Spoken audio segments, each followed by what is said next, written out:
Dan untuk mengetahui pergerakan saham hari ini, pemirsa kita telah terhubung dengan Kepala Riset Samuel Sekuritas Indonesia, Surya Darba. Selamat pagi, Mas Surya. Pagi. Iya, baru saja dibuka tadi, dibukanya di zona hijau, tapi sekarang belum 5 menit ya, sekitar 5 menit berlalu kemudian langsung ke zona merah ataupun terkoreksi. Nah, ini penyebabnya apa nih, Mas Surya?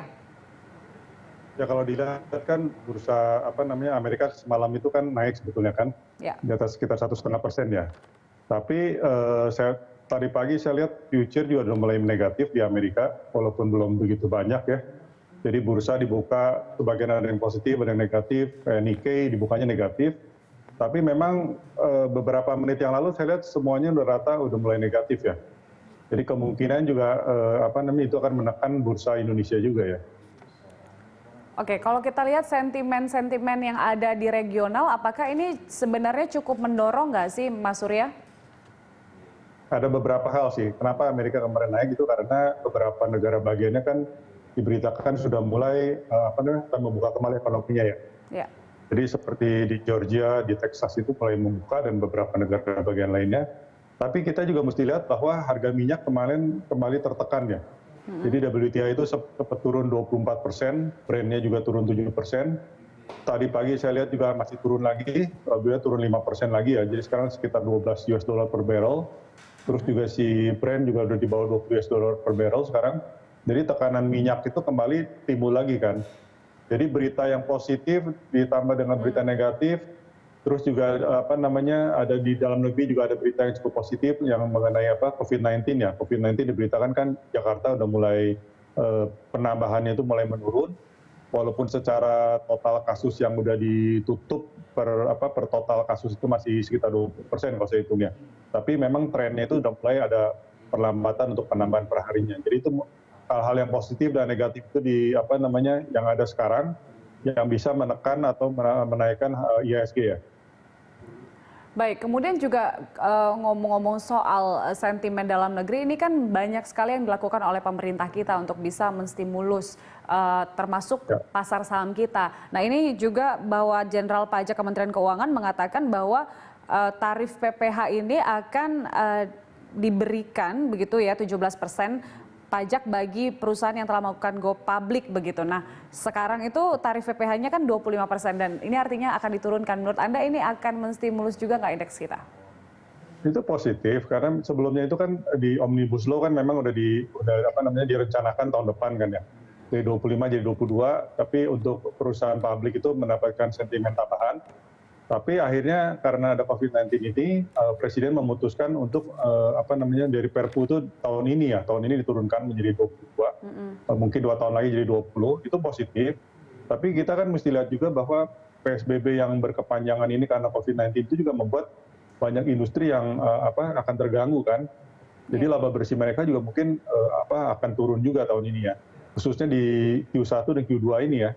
Jadi kalau misalnya PSBB ini berkepanjangan sampai katakan lewat bulan Juli, berarti kan udah memasuki Q3 ya. Iya.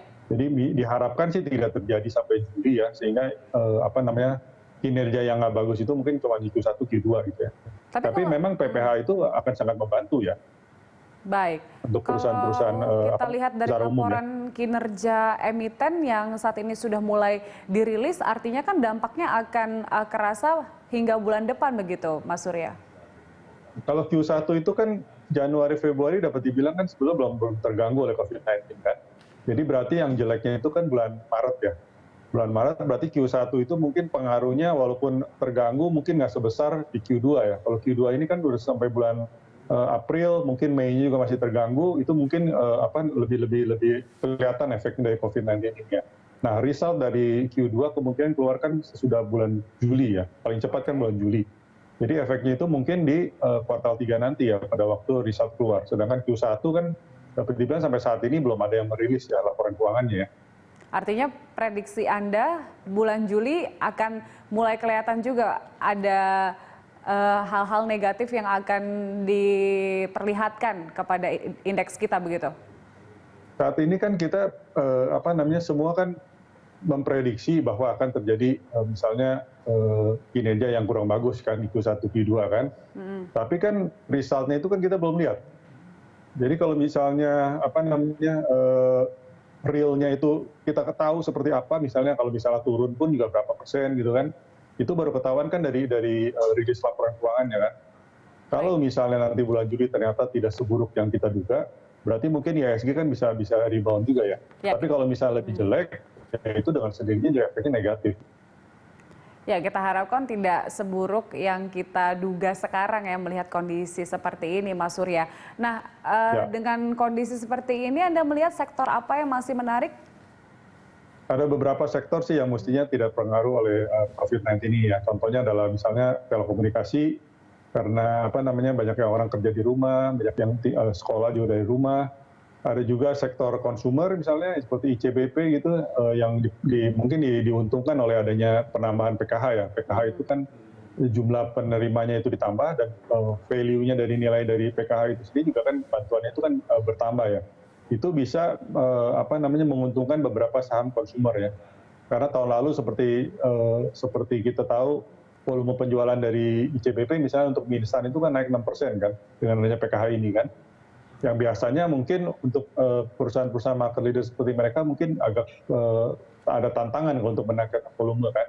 Mereka lebih banyak meningkatkan penjualan itu dari kenaikan harga. Tapi itu tidak terjadi tahun lalu karena volume penjualan itu bisa meningkat sekitar 6% gitu. Saya perkirakan tahun ini juga mungkin akan terjadi hal yang sama. Begitu pula dengan sektor telekomunikasi yang seperti saya katakan tadi, mungkin juga seperti Telkom, termasuk menaranya juga seperti TOWR, itu juga mungkin akan diuntungkan ya. Oke, ada Telkom dan juga kalau dari consumer itu menurut Anda apa rekomendasinya? ICBP mungkin, ICBP dan Indofood. Baik. Nah, Unilever juga mungkin penurunan cukup banyak juga menarik saat ini ya. Baik. Mas Surya, terima kasih telah bergabung bersama kami pada pagi hari ini. Surya Dharma, Kepala Riset Samuel Sekuritas Indonesia.